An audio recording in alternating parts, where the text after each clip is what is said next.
Oigan, pues ya estamos aquí en el Congreso del Estado y es una pena lo que acaba de suceder. Nos acaba de informar la Junta de Coordinación Política que la comparecencia del Gabinete de Seguridad se pospone, pues estos han solicitado una prórroga.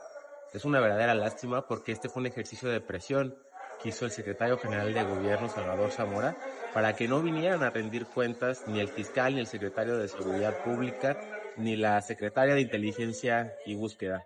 Hay muchas respuestas pendientes que ellos tienen que dar para que nosotros podamos garantizar que las familias reciban justicia, acceso a la verdad, reparación al daño de la desaparición forzada y garantías de que esto no se repita.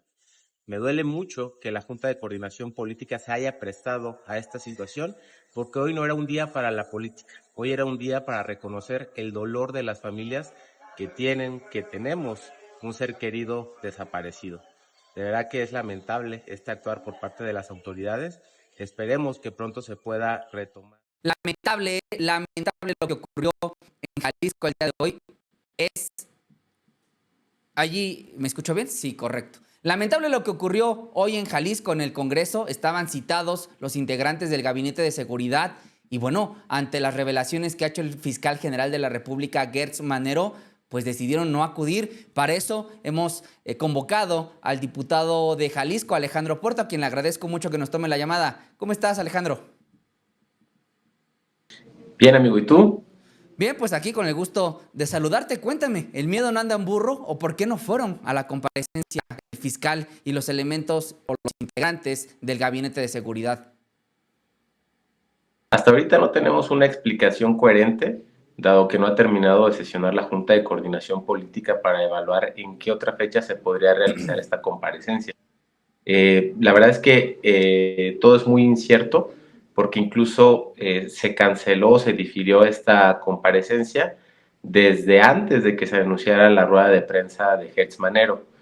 Esto es delicado porque siempre que hay tiempo de por medio entre una investigación y el esclarecimiento de los hechos, se presta para manipular información y eso era justo lo que intentábamos evitar algunas y algunos legisladores. Tú dirías, estamos hablando con el diputado de Jalisco, Alejandro Puerto, dirías que están en este momento, pues digamos, fabricando, encubriendo o por lo menos generando alguna narrativa para zafarse de lo que hoy dijo, de lo que hoy denunció el fiscal general de la República, Gertz Manero. No lo podría confirmar, lo que sí puedo confirmar es que están eludiendo la responsabilidad de venir a rendir cuentas. Y eso ya es de por sí muy grave, porque estaban citados a venir a rendir información, a ser cuestionados por las diputadas y los diputados, y evidentemente están eludiendo esta responsabilidad para no caer en contradicción, o incluso podría asumirse o suponerse que es para no caer en contradicción con lo que ya han dicho y no agudizar más los hallazgos que hizo la FGR, que son muy graves. La FGR ya demostró que prácticamente la Fiscalía de Jalisco o está coludida o simplemente no sirve. En cualquiera de los dos escenarios requiere una recomposición muy profunda. La Fiscalía de Jalisco o está coludida o simplemente no sirve. ¿Qué elementos jurídicos con los que cuenta el Congreso se puede destituir si se prueba? Hay un asunto de responsabilidades, podría ir a prisión. ¿Tú qué sabes, diputado? Por supuesto que hay una responsabilidad que tiene que ser bien estudiada. A mí en este aspecto me preocupa mucho una declaración del fiscal Gertz, donde él apunta a que el primer investigado o procesado en el orden local sería el Ministerio Público a cargo de esta carpeta de investigación. A mí me parecería muy grave que de nuevo la cuerda se rompiera por el lado más flaco. Hay responsabilidad jerárquica por parte de del exfiscal, del propio exgobernador, del exsecretario de Seguridad Pública y de otros personajes. Entonces, es muy delicado esto que está sucediendo y nosotros como Congreso pues tendríamos que garantizar un mecanismo de control constitucional para que la Fiscalía no fabrique nueva información, no manipule la que ya tiene y ponerla en cintura, porque ya esto ya no es una suposición política ni de ninguna otra índole. Ya la Fiscalía General de la República señaló las ineficiencias o deficiencias de la Fiscalía General y una preocupación muy grave de posible colusión. Si la Fiscalía General de la República comprueba, ratifica, pues bueno, las omisiones que fueron con dolo por encubrir o pues simplemente por, digamos, ineptitud, ineficiencia en el proceso de investigación, entonces podríamos hablar de un desafuero o cuál es el mecanismo para sancionar al fiscal en este caso. Fíjate que hay una situación de origen con el fiscal de Jalisco, que su nombramiento no se apegó a la Constitución. La Constitución del Estado marca que el gobernador debe de mandar una terna y esa terna debe de ser evaluada por el Poder Legislativo. Aquí prácticamente una situación muy lamentable donde el gobernador manda la instrucción de elegir al fiscal actual que goza de una muy buena reputación en el ámbito de procuración de justicia, eso debo reconocerlo, pero que únicamente dos legisladores, Mariana Casillas y yo, votamos en contra de esa designación, precisamente por este tipo de situaciones, porque hacen a un lado al Poder Legislativo de que puede ejercer un control sobre las acciones del gobierno. Entonces, me parece muy lamentable ese hecho y para retirarlo, pues no es tan sencillo como hablar de desaforo o no, sino ya de todo un entramado jurídico de relaciones políticas, judiciales, administrativas, que protegen a este tipo de personajes. Al final de cuentas, yo cuando voté en contra, yo lo dije, a los fiscales represores alguien los vota y después ya no puede llamarles a rendir cuentas porque los eligen por métodos ilegítimos, ¿no? Entonces, aquí es una situación más grave donde prácticamente toda la institucionalidad jalisciense está en un estado crítico. Ya, estamos hablando con el diputado de Jalisco, Alejandro Puerto. ¿Cómo son las comparecencias del Gabinete de Seguridad en el estado de Jalisco, en el Congreso de Jalisco? Me refiero a que si era un hecho inédito, es la primera vez, o ha sucedido, es algo muy regular que las autoridades de Procuración de Justicia y de Prevención del Delito acudan al Congreso a rendir cuentas. Y bueno, pues qué decir sobre la cancelación de la misma. Hace 15 años fue la última vez que hubo una comparecencia aquí en el Congreso. Cada año en la glosa del informe del gobernador pues vienen los distintos gabinetes, pero es un ejercicio que es mera simulación porque no pueden ser verdaderamente cuestionados por los legisladores.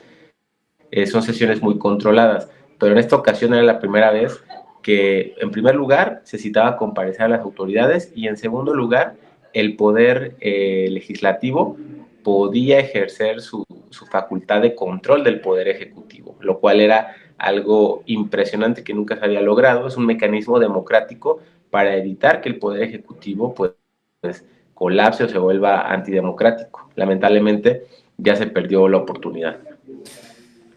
Sí, sí que es lamentable, mi querido diputado Alejandro Puerto, diputado de Jalisco. Un par de preguntas más. Se mencionó a Tala, el municipio de Tala. Habrían sido policías municipales quienes secuestraban a personas, a transeúntes, y luego los llevaban al rancho Izaguirre. ¿Qué decir al respecto? ¿Quién gobierna o gobernaba en Tala, Jalisco?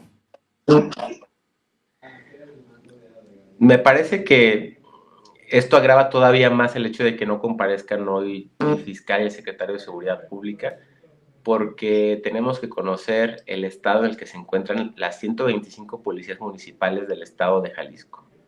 Es decir, no podemos asegurar que las demás no estén en condiciones similares, porque en todas han detenido a elementos por participar en este tipo de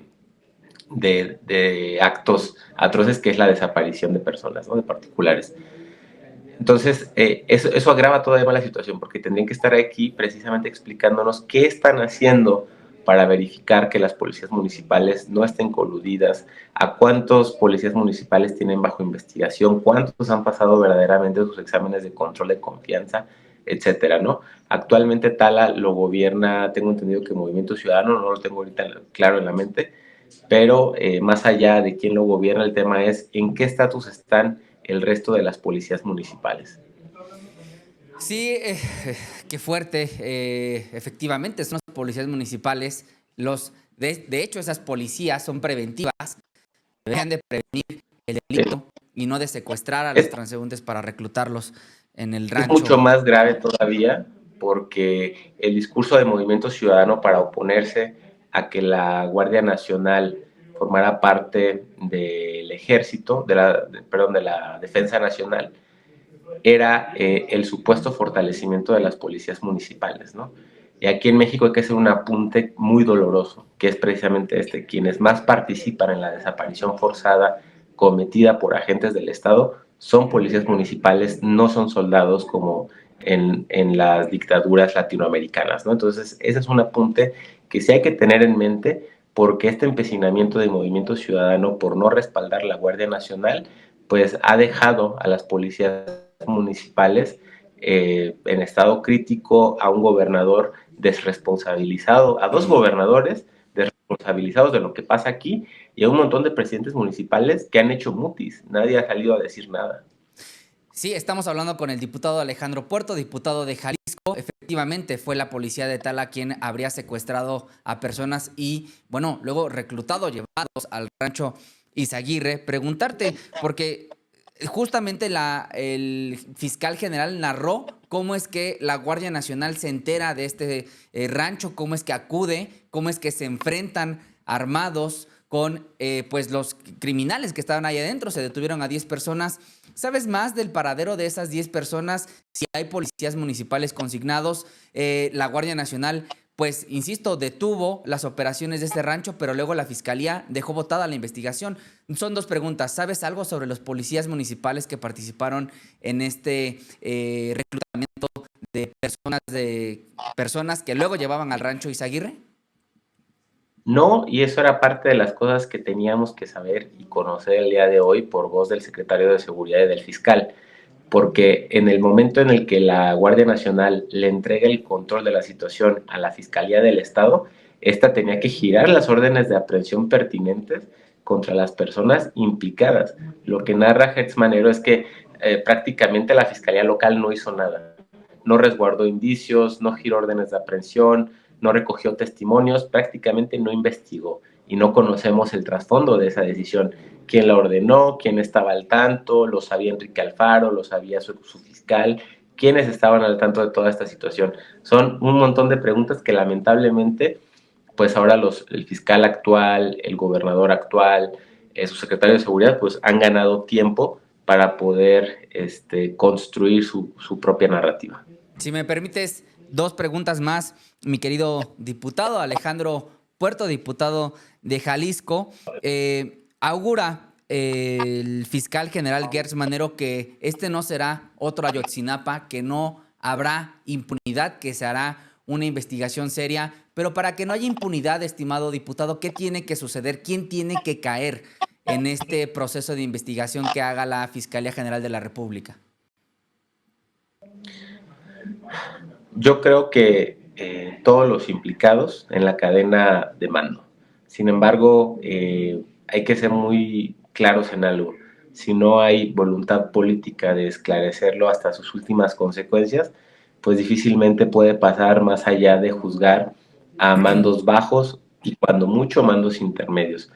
Nunca hemos visto aquí en Jalisco que un exgobernador o que un exfiscal pues sean investigados por las autoridades para determinar su grado de responsabilidad. Sin embargo, aquí es muy importante que la sociedad presione para que sí haya esas investigaciones, porque más allá del debate de si aquí había o no hornos crematorios o si mataban o no personas, lo cierto es que sí hay restos humanos, lo cierto es que sí estaba en manos de un cártel de la droga, lo cierto es que sí se cometieron asesinatos aquí y lo cierto es que nadie sabe el paradero de las personas que llegaron a este lugar. Entonces, yo sí creo firmemente que una responsabilidad cívica indeclinable de un servidor público es dar la cara aun cuando su cargo ya terminó. Yo sí pienso que el exgobernador Enrique Alfaro debe de regresar a Jalisco, debe de ponerse a disposición y debe de dar su testimonio sobre qué es lo que él sabe. Y también el gobernador actual, Pablo Lemus, debe de decirnos si en el proceso de entrega-recepción o en alguna situación algo circunstancial, el exgobernador lo puso al tanto de esta situación y del control territorial tan grande que tienen los grupos del crimen organizado en nuestro estado. Alejandro Puerto, diputado de Jalisco, corean a las afueras del Palacio de Gobierno de Casa Jalisco, allá en Guadalajara. Alfaro sí sabía. ¿Alfaro sí sabía, Alejandro? Claro, por supuesto. Y Lemus también sabía. Todos sabían. El tema es por qué no hicieron nada. Ahí lo tiene. Bueno, es la entrevista con el diputado Alejandro Puerto, diputado de Jalisco, a quien le agradezco mucho, diputado, que se haya tomado unos minutos Yo para hablar te con la audiencia del Soberano. agradezco a ti y saludos a toda la audiencia.